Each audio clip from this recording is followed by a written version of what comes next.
Hello, Awoken TV community. How's everybody doing? Thank you for your patience since I wasn't live last week. I wasn't feeling so great, and I didn't even realize that it was Super Bowl Sunday. And for some reason, everyone in my family wanted to watch Super Bowl Sunday. So, anyway, we did it, and it was fun, and we had snacks. So, how's everybody doing? Happy Valentine's Day. I hope you're well. If you noticed, I'm in a little bit of a different setting today. I'm visiting my mom. And so, yeah, she's in the background saying hello. So you guys can just pretend she's not here. And I'll kick her out, if she gets too obnoxious and rowdy.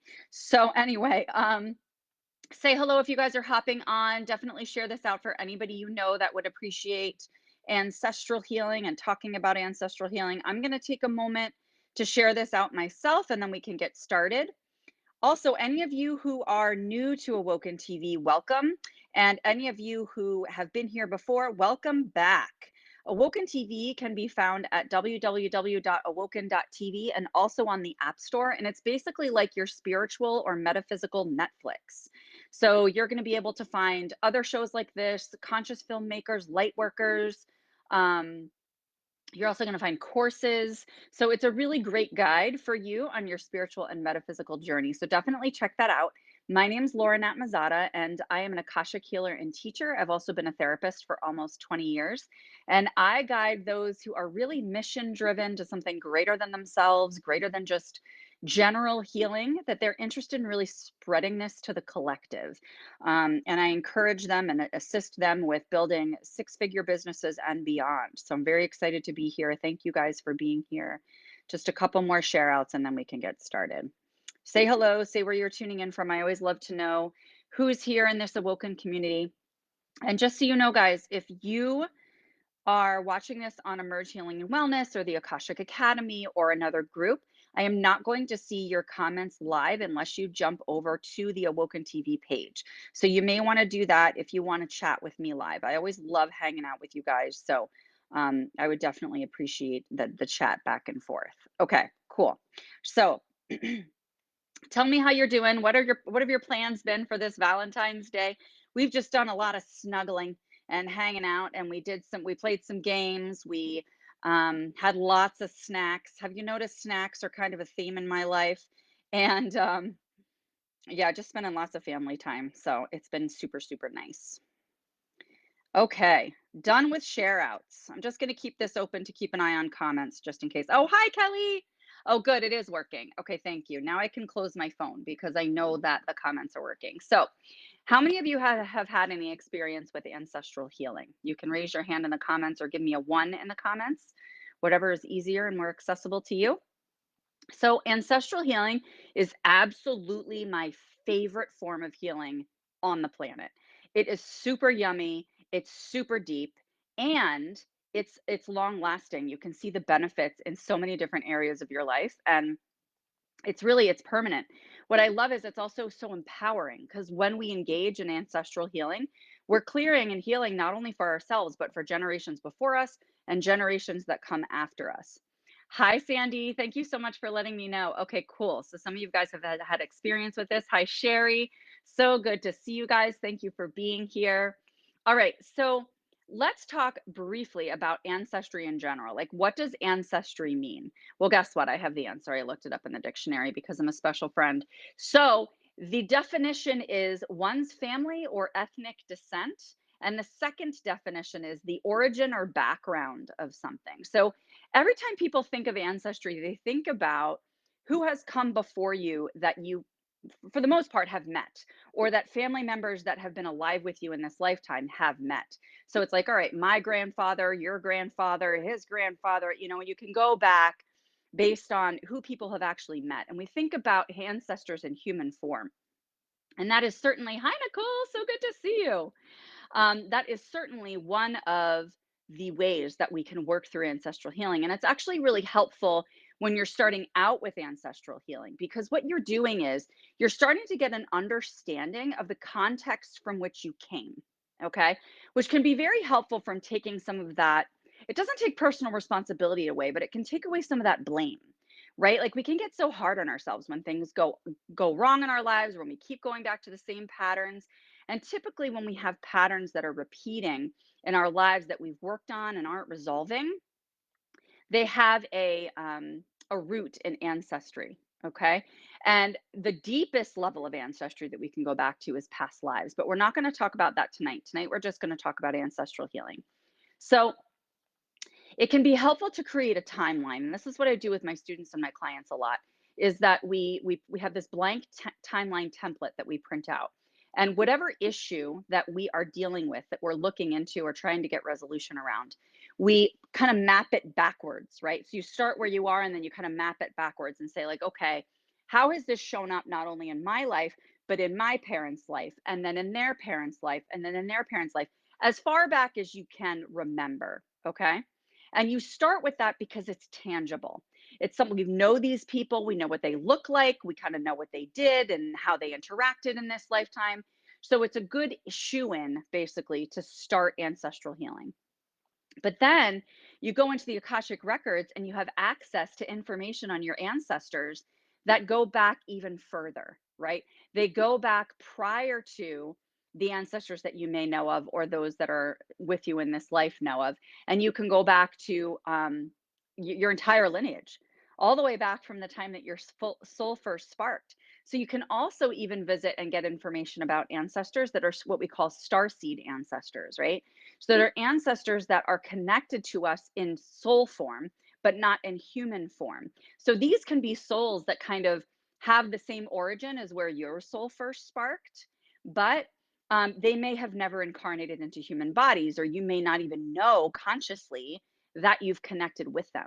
And so it's really fun to do some astral travel work and some ancestral work together, combined, so that you can amplify the energetic shifts that occur when you do this work. So, what's really cool is being able to connect with these starseed ancestors that live in these like utopian societies on other planets or in other galaxies or stars or what have you. And they're able to really educate us about ways that we can collaborate and really elevate our consciousness and understanding of what we're doing here and how we're impacting one another, how we're impacting the collective, how we're impacting our future and future generations. Okay. So we can gain a lot of information. That's one of the main things that I tell my clients when we work with ancestral healing is we really want, this isn't just about us, right? In fact, it's not about us at all.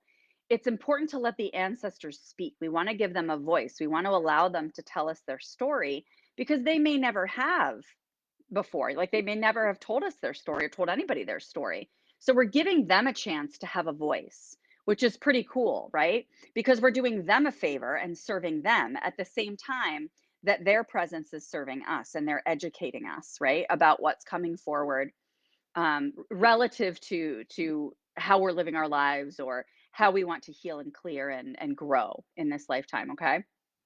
So anyway, it's pretty cool, and I would love to know how many of you have done astral travel? How many of you have really traveled back? I know Sherry's done it before, but just traveled back to really understanding your soul's ancestry and not just your human ancestry, because they're two different things. You know, I looked up all the synonyms for ancestry too, right? And so there's heredity, there's blood, there's bloodline, there's roots, there's lineage, descent. Okay. So all of these things are really related to our physical ancestry. Hi, Dana. Thank you so much for saying hello. It's so good to have you here. Okay. So it's important to think a little bit outside of the box, though, that it isn't just limited um, to our human descent, our human descendants, right? Okay. So when we talk about the origin of the background or something, that's why I love this work so much because we can get to the origin of pretty much anything that comes up for you in the space of the Akashic records very quickly. So you don't have to, we do this timeline. That's one of the more tangible tools that we use. But then we use that as a map and a structure and kind of a scaffolding to hold us as we move into this deeper work and move further and further back into our ancestry. And it's not just about listening to their stories. That was kind of step one that I was telling you, is to really let them talk, let them tell their story, let them share with us so that we understand them better, because we're developing relationships with our ancestors. We have the ability to call these people or these beings into our reality into our energy field to ask them for assistance, just like we do with angels or ascended masters. We get to call on them. And one of the best ways to do this is using sound. So I use a lot of chanting or incantations or invocations to really call them in through sacred ritual. And that's one of the reasons that I love ancestral healing so much, is because it's so ritualistic. Hi, Lisa. Thanks for saying hi. That's such a fabulous heart. Perfect for Valentine's Day. Thank you, friend. So, yeah, it's really nice. And what the more and more that we cultivate these relationships, we get an understanding of like, okay, this ancestor can help me with this. This ancestor is educated in this area. This ancestor is educated in that area. And so we're really creating and understanding our soul family as well, which really encourages that sense of belonging for us, which is such a vital human need, even more than even food and water. Okay. So so this is very important work, and I definitely encourage you to look into it and just explore it a little bit if it's something that you haven't looked into before. Okay. So I'm going to pull a couple cards for you guys tonight. One is from just for the collective. I'm not going to do individual cards. But the first deck that I love for ancestral healing is called Native Spirit by Denise Lynn.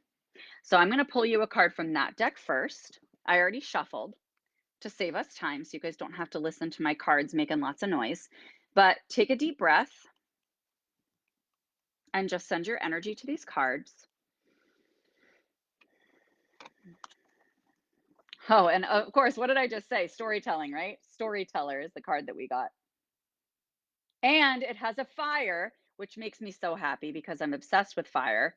And it immediately calms me. As soon as I look at flames, it immediately calms me. So I'm going to just look up storyteller in the book here and read you guys what it says so that we have some guidance from your ancestors to assist you with the start of your week. So it says, live larger than life, make the most of every experience.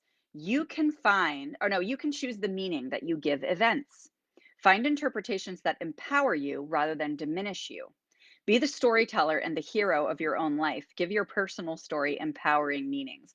I love this so much. I don't know if any of you happened to catch my free 5-day intensive at the end of December called Invigorate, but this is exactly what we did. We transformed our stories, and we actually used this timeline exercise very briefly in that intensive as well to assist us with taking the story that we have now, identifying the roots, the origin, just like we were talking about earlier, and being able to identify, okay, where do I want to go? Is this in alignment with where I want to go, with who I want to be, with how I want to feel? And if it's not, how do I shift this story in a way that I don't have to keep reminding myself, like that I know that it's permanently shifted, that I'm moving in a different direction?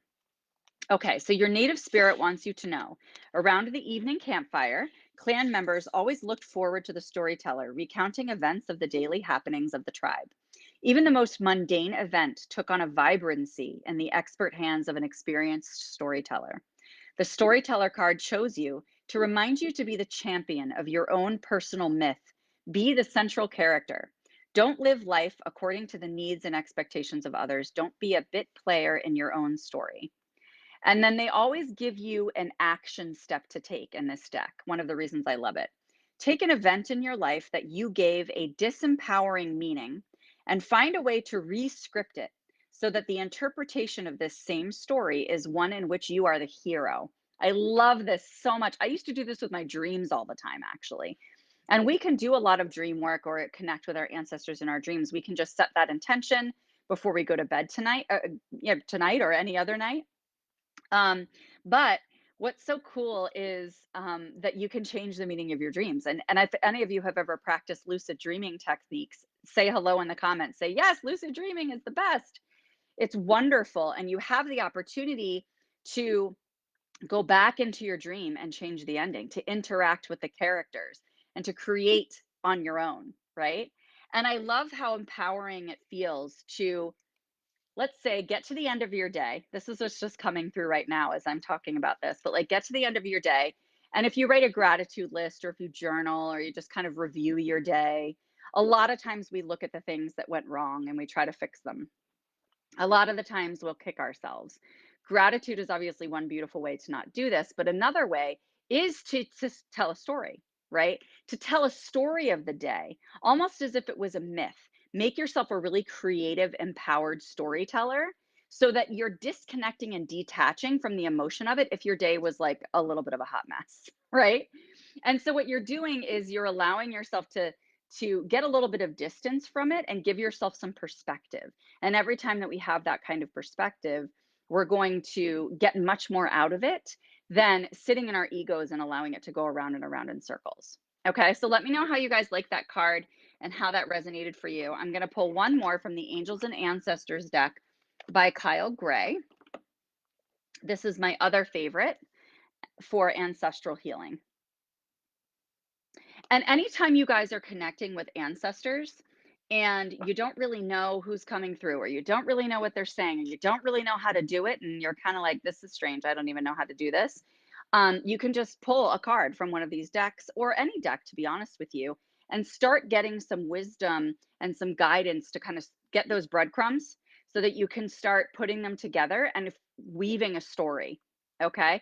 Like, you may not get all the information from your ancestors in one session of sitting down and talking to them, or one ritual of calling them forward. Okay. So it may be helpful for you to just say, all right, I'm just going to collect the breadcrumbs. Like, I'm going to go in here and so's talking to me. So, all right, I'm going to jot that down. And then the next time I go in, I'm going to jot that down. And what you'll notice is as you connect with them more and more often, they'll start showing up more and more often when you least expect it. And it's going to be in times when you really need to receive from them, right? And so as much as we need to hear their story, we also want to be in a place where we're receiving from them. What kind of wisdom or perspective do you have to share with me that's going to really illuminate and enlighten my path and really educate me more about who I am at a more intimate level? Hi, Jasmine. Thanks so much for being here. Yes, welcome, welcome, welcome. Nicole says, one day I will lucid dream again. I do not remember my dreams. Okay. So, Nicole, that means that you actually really need to do lucid dreaming. Not need, but could benefit from it.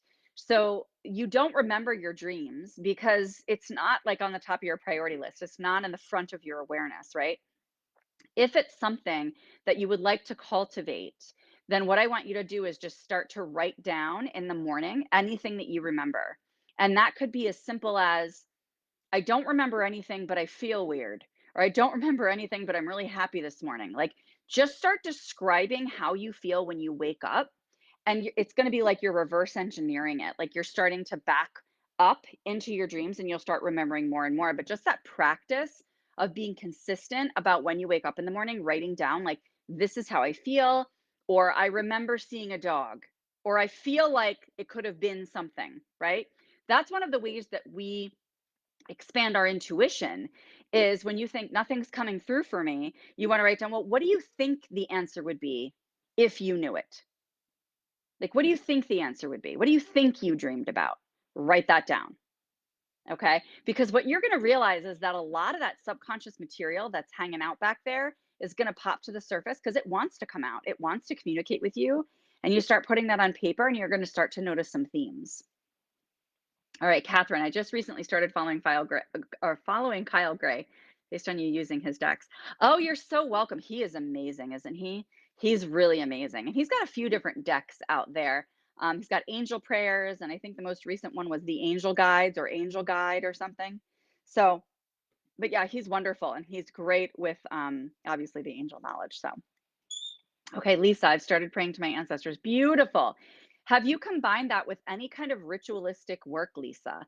Like, even if it's just lighting a candle or making a crystal grid or burning Palo Santo or using an incantation or a chant or something. Even if you just add one or two things in just to make it feel more ritualistic for you, even if you use like um what's it called? Like a sacred object, an object that's really meaningful to you or meaningful to your family. You can even put a picture up there if you want. Okay, kind of like an altar. That first card was just what I needed. Wasn't it great? I actually really loved it too, Sherry, a lot. I haven't seen that card in that deck before, and I use that deck all the time. And it just feels really empowering and positive and high vibe. Loved it. Thank you so much and thank you for sharing too, Honey Bunches. All right, Nicole. Oh, good idea. Thank you. I have a notepad ready to go. Yes. Okay, good. Good, good, good. Yeah, get yourself a pretty notepad and decorate that sucker so that you're motivated to write in it. Hi, Amber. So good to see you, honey. Lisa, no, not yet, but I will start. Fabulous idea. You're so welcome. Okay. All right. So I'm going to pull you guys a card from the Angels and Ancestors deck. Okay. And I have to tell you, this is where I have gotten some of the most profound, not only healing.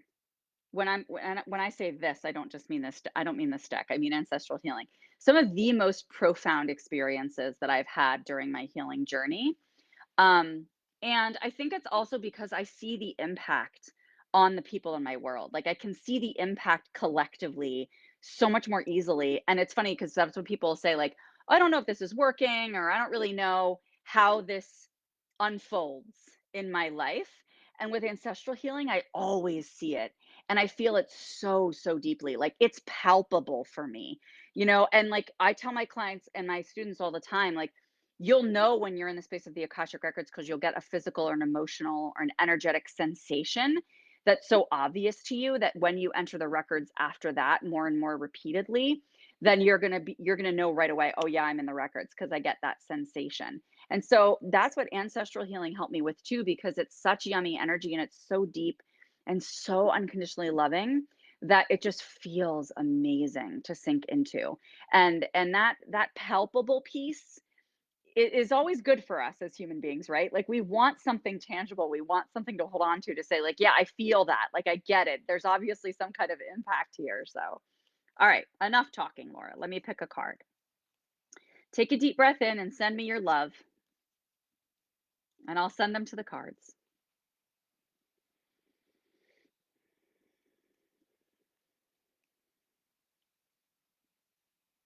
They're picky with this one. Okay, I got one. Ooh, intriguing. Okay. We got the Druid, hold the space. So, as with any card, you want to check out this image and identify what it brings up for you, what it feels like. Even if it's something totally random that pops into your head, just trust it and just get a sense of what that card means to you. And then I will read to you and obviously add my little offshoots as I always do because the Akashic records just chirp in my ear. Okay, so the message is hold things together. Don't make any sudden moves or changes. Probably because it's freaking Mercury retrograde. And I'll tell you, this Mercury retrograde has been kicking a little bit of technological butt because it has been like really making things wonky. And it's funny because I even said to my team member the other day, I was like, you know what? I said, don't people say not to launch things or do things in a Mercury retrograde, which is of course what we're doing with my mastermind. I'm like, because we just run into so many like tech blocks.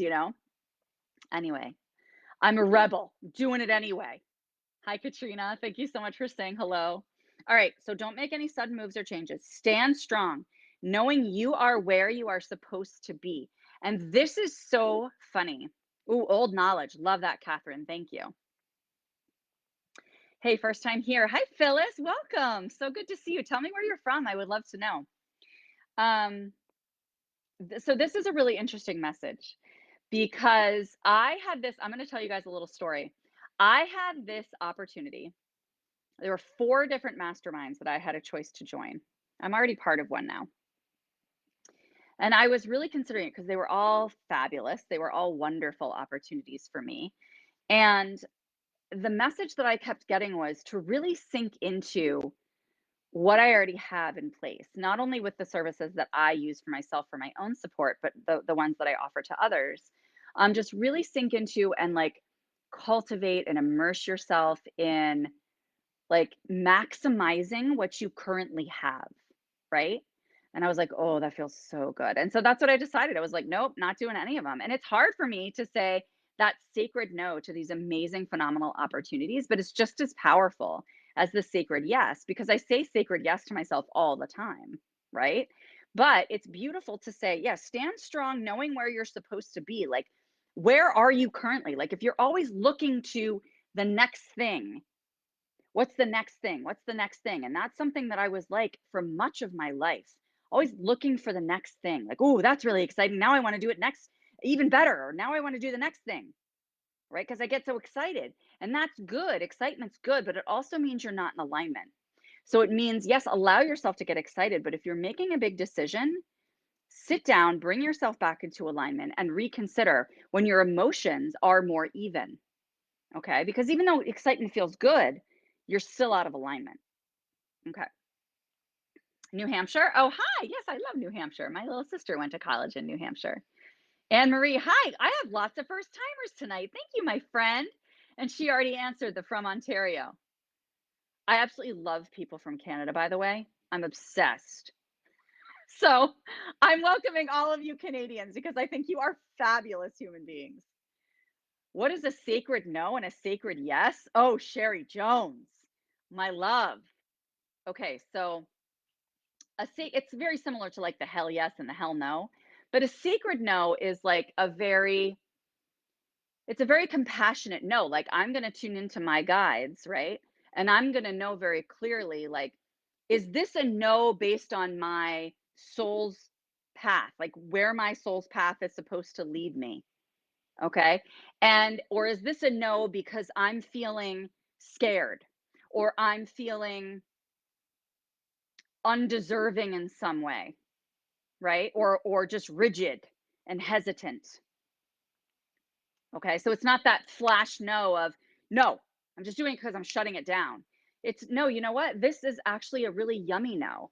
Because when I say no to something that is freaking amazing that I really want to do, it's very sacred for me because I am choosing my path over something that my mind might be really excited about, or even my heart might be really excited about, or my energy is really excited about. But then I tune into my guides and I really identify my path and what's serving me best in that moment. And I say, everything in me wants to do this because it sounds and feels amazing. But my guides are very clear that this does not take me on that next path. And so I will compassionately release this, knowing very confidently that something even more aligned is going to show up on my path, right? That sacred no is a deep trust that when you release one opportunity, the next one will come and it will be even better. Okay. And the sacred yes is obviously, that's that hell yes, right? That everything within your field, including checking in with your guides, is like spinning and dancing and celebrating, even though your mind is saying, I don't know, that's kind of scary or it doesn't make sense, right? And you say, nope, I'm going to go with a sacred yes here. That's kind of like leap and the net will appear, which is scary as hell, but it's also the most growth inducing step that we can take for ourselves, right? That's always what gives me the biggest shifts in my own energy field. So I hope that answers your question, Sherry. Suzanne, hi, thanks for being here, honey. I'm making a big decision to move from New York to Arizona. Ooh, feeling excited and nervous. Maybe you should just move to Canada, Suzanne, since you like Canadians too. Yeah, I know a lot of people who have been making that move over to Arizona. So if you're excited and nervous, then that's a sacred yes, my love. Because excited and nervous is an expansive fear, right? Those things that exhilarate you and scare the living shit out of you all at the same time, that's your definite growth move right there for sure. All right, so thank you for sharing. I'm going to finish reading this card now. You see how I go off on tangents? Okay. So, the Druids were the ancient wise ones. I'll show you this card again for anybody who hopped on. The Druids were the ancient wise ones of the British Isles. They had a deep connection with the earth, the sun, and the moon. They were the scholars who created the, I don't know how to pronounce this, Ogham tree language. And they were known for their creative skills in storytelling, poetry, and craftsmanship. Extended messages. When the Druid card appears in a reading, you're being guided to dig deep within and hold your station. If you're wondering what to do next or have a sense of anxiety about what is unfolding in your life, it's time to shift your perceptions and move back to a state of trust. Just like I was just saying, don't change your plans or do anything drastic. Just trust in the process and let everything happen as it needs to before taking any more steps. Think of a tree. It has strong roots, yet continues to grow and bear fruit. Your life will be a reflection of this. Beautiful. I love that so much. Let me know how that resonates, guys, and if that brings anything up for you. It's too cold in California, and I have a place in Scottsdale. Oh, in Canada. Sorry, yes. Oh, beautiful. I love that so much. Good, good, good. What? It's cold in New York? Oh my gosh, friend. First of all, where are you in New York? Because I live in New York. Did you know that I live in New York? Maybe I knew that you lived in New York, Suzanne. I don't even know, but I would love to know where you are. And you can PM me if you don't want to post that publicly. Totally cool with that. But yeah, we're literally getting two more snowstorms this week, and we already have about 2 feet on the ground. So bring it on. Anyway, I hope you guys enjoyed the wisdom from your ancestors from those decks tonight. Just gives you a little bit of a sneak peek. They're so caretaking, they're so gentle and compassionate. They just want to tell their story. They just want us to understand them because they understand us. Okay, I had a feeling you were on Long Island. I feel like I knew that. Like we've talked about that before. So, yeah, I'm about an hour north of the city. Katrina, I feel like that's where I am right now, rebuilding that strong foundation roots. See, that's so beautiful. And I love that you said rebuilding, right? Because it means that they've already been built. It's not like you're building them from the ground up and you have to start from scratch and feel like it's all this like, blood, sweat, and tears, and you're just, right? That feels so laborious and heavy. It's more like, no, I'm rebuilding, which is a very nostalgic, like nice, empowering, yummy feeling. So you're just getting back to what you already know and what you already trust. Happy Valentine's Day, Sherry. Thanks for being here, honey. I hope you got to kiss your grandbabies today. So anyway, so that's it for tonight, guys. If you guys have any other questions about ancestral healing, please let me know. Obviously, doing it in the space of the Akashic Records is absolutely my favorite, but this is something that you can dive into on your own. Either get one of these card decks, start with some of the suggestions that I made to you tonight or that your ancestors brought through with these cards. And I'm live here on Awoken TV every Sunday night at 7 p.m. Eastern. And the night before, I post what we're going to be chatting about because I wait to see what the records are bringing through because they always bring through what's best, what's in everybody's best interest, right? So I let them boss me around. Catherine says, my family's from New York State. I'm in Northwest Indiana. Our storms go from us to you. Oh, yeah. So you're getting the 6 to 10 inches tonight and tomorrow night. And then we're getting them the next day. Well, thank you for sending us the snowy love. It's been very sparkly this year, which makes me very happy and feel magical. The cards are in point. Ancestors. So many people have said that the ancestors have been very present lately. So many, for sure. And then I put in the description of this video, and I'll also throw here in the comments that my mastermind is now enrolling for any spiritual entrepreneurs who are absolutely they know that they're ready to go to six figures or multiple six figures. They're ready to expand spiritually in a way that allows their business and personal lives to flow with ease. Literally, you guys don't even have to really do much. It's just fun and enjoyable because the records just bring it in for you. So we're going to bring in the most potent spiritual technology from the records to craft your business, to align your business spiritually, because I feel it's critical to put these two together, to put business development and spiritual development together, because coming from a service oriented, heart centered space, when you are a business, an empowered business entrepreneur or spiritual entrepreneur, is it just feels good. It feels amazing. And it's received so well because it's coming from the Akashic Records. It's coming from what exactly the records know the collective needs to hear, right? So it's just beautifully guided, and I love this process, and it's built my business to just a level that I'm so grateful for every single day. So I will put the link here. You can read all about it. I wrote and wrote and wrote. So you guys had all the information. So definitely check that out, and feel free to reach out to me at any time over PM and just say hello. Amber says, I live in Georgia and we don't see snow. So keep your eye on my stories, okay, Amber, because I'm always posting snow on my stories or fires from my fireplace because they're my favorite right now. And you could get a little bit of a dose of snow, okay? So thank you for showing up tonight. I so appreciate all of you guys for being here. Happy Valentine's Day. Sending you so much love, and I'll see you in a week. Bye.